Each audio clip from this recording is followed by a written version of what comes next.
We're going to be talking about 4.5 stoichiometry in the chemical reaction section, specifically mass, products, and reactants, limiting reactant and percent yield. So this is a subset of the stoichiometry section in the course. So let's go ahead and talk about doing a couple of problems here. And a couple of things I want you guys to take a look for is the problems are given. And go ahead and pause this video so you can go ahead and practice, as these will also be on the quiz later on. So the question is, what mass of water is produced when 246.4 grams of methane is burned in excess of O2? Now this is a classic example of writing out equations, balancing it out, and then figuring out the gram to gram conversion. So our first question is, what is given, which is the 246, and what is it exactly we're trying to find?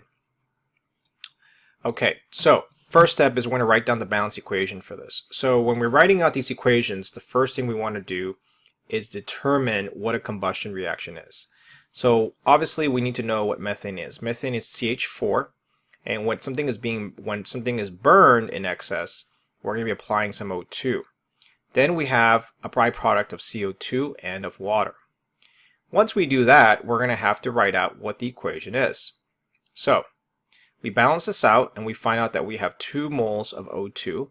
That balances on this side. We have 2 times 2 is 4. We have 4 on this side, and we have 1 carbon. So everything works out pretty nicely. Next thing we're going to do is we're going to convert the grams to the mass of water. So we already have 246.4 grams of CH4. Multiply that by the molar mass of CH4, which is 1604. Multiply that by the 2-to-1 ratio, which is H2O and 1CH4. And then we're going to go ahead and multiply it by 1802, which turns out to be 553.6 grams of H2O. So it's a really classic example of how to do these problems when you're dealing with balance equations. All right, so here's example number 2, where again, we're kind of predicting the mass. So again, very similar to the other one.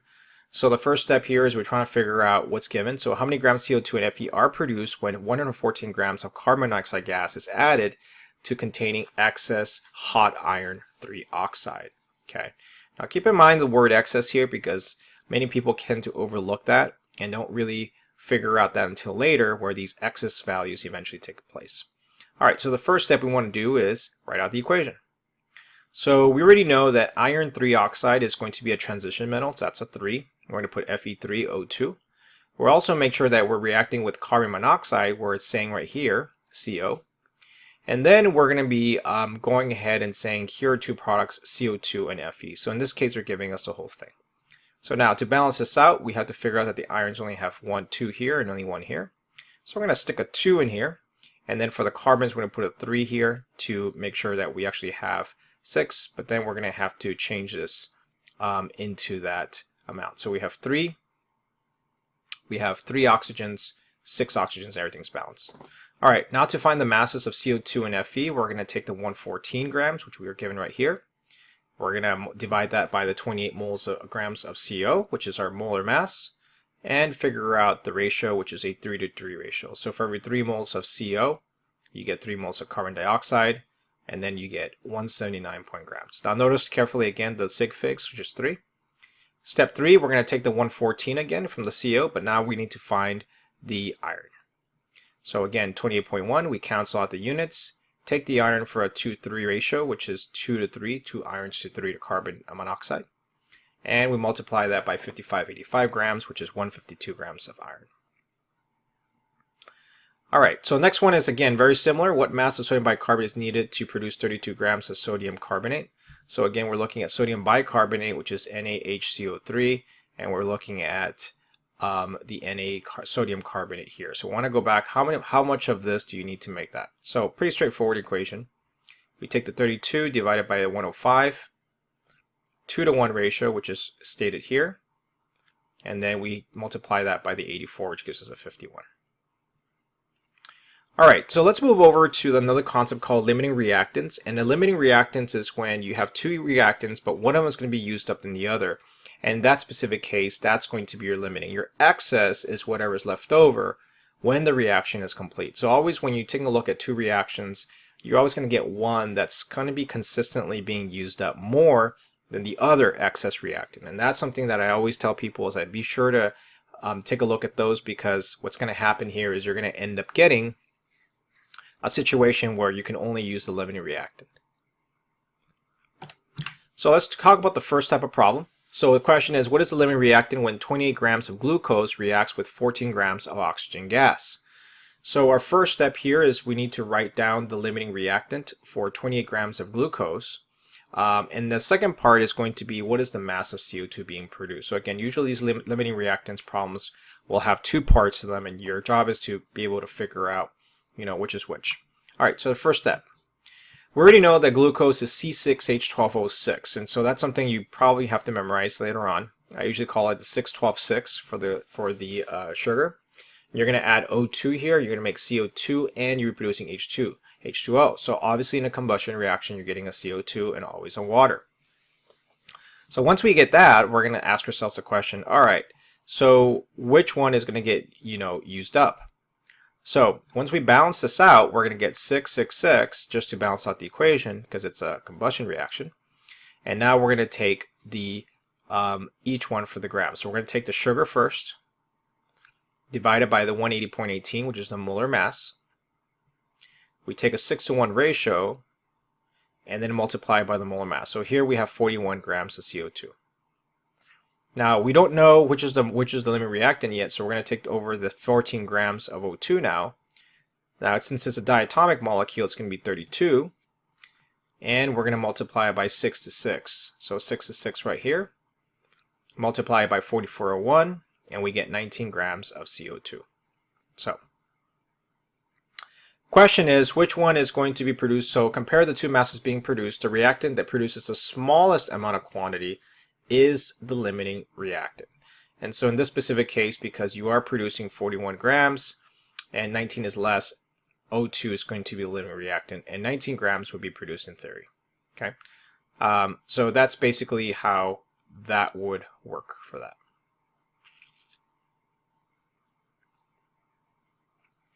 All right, so that brings us to our next part, which is going to be percent yield. And percent yield is another example of something where you always kind of try to look for percent yield for 15 grams, and specifically how that's going to play a role. So if I take a look at percent yield, and I'm looking at how to do this, you can always take a look at this format, which means actual yield over theoretical yield.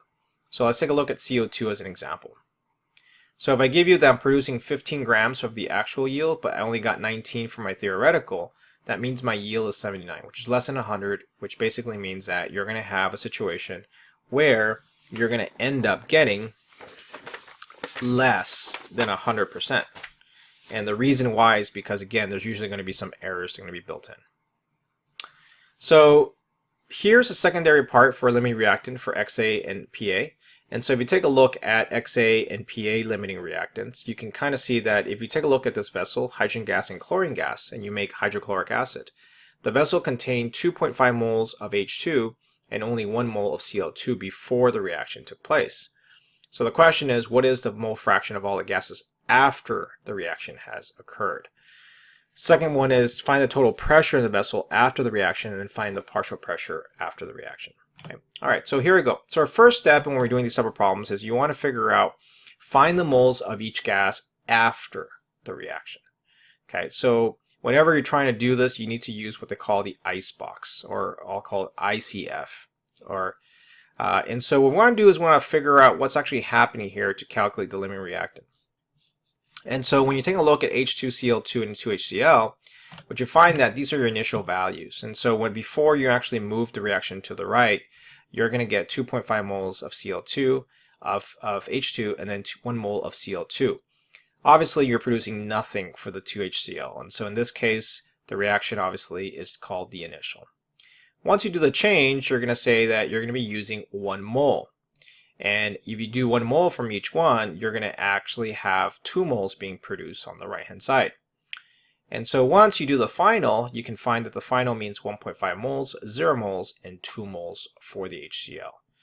Now, the way we're going to do this, we're going to use this information now to figure out what the partial pressures are afterwards.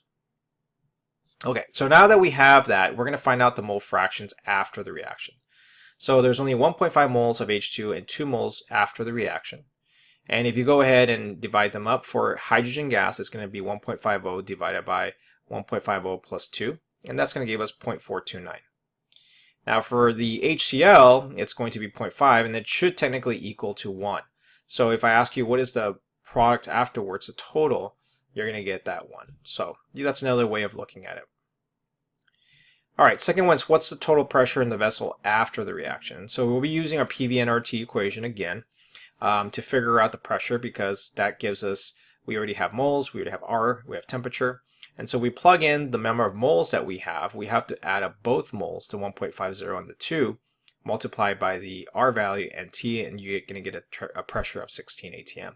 Now, I always assume that's an ideal gas unless stated otherwise. Now, applying the pressure of the pH2 after the reaction, so we're going to basically do the exact same thing now, but we're going to use the PV/nRT equation, plug it in for the pH2, or what we can do is use partial pressure mole fraction and then take it from there. All right, so let's take a look at a secondary reaction in solutions, and this is going to be another example of where we're going to have to find out maximum masses. And so we're going to get something like a lead nitrate, and we're going to be adding that to sodium iodide and solid PbI2. In a PbI2 form, find the maximum PbI2. So this is a pretty straightforward kind of reaction equation. So first step, you want to write the net ionics for these. And when you're talking about reactions and solutions, you always want to write that down because it makes a lot of sense in terms of what's happening. So we already know that nitrates dissolve, and so we're going to write the nitrates in there and then the sodiums. So here we have Pb2 plus, 2I, and PbI2. Our first step is to try to figure out how many moles of the PbNO3 we have. So by multiplying these two out, 1 times that, we're going to get in the mole ratio of 1:1. To find out how many ions of the Pb plus we actually have, we're going to have to add this extra step right here. So remember that if we only use the 1 mole of PbNO3, we're only getting that PbNO3, but we're not getting we don't want that NO3 in there, so we just want to figure out what that is. So it's a 1-to-1 ratio based off of the equation there, so right? So once we do that, we're going to multiply by the 1 mole of Pb2 plus to 1 mole of that. So that kind of gives us this section right here. And then we'll multiply by the mass. So that gives us 92 grams of the PbI2. So here it gets a little bit tricky because we're trying to figure out how much grams of the PbI2 is being produced. Now on the second side right here, we'll be talking about the NaI section. And so in this case, again, we're getting that ion charge. So it's 1 mole for every 1 mole of that.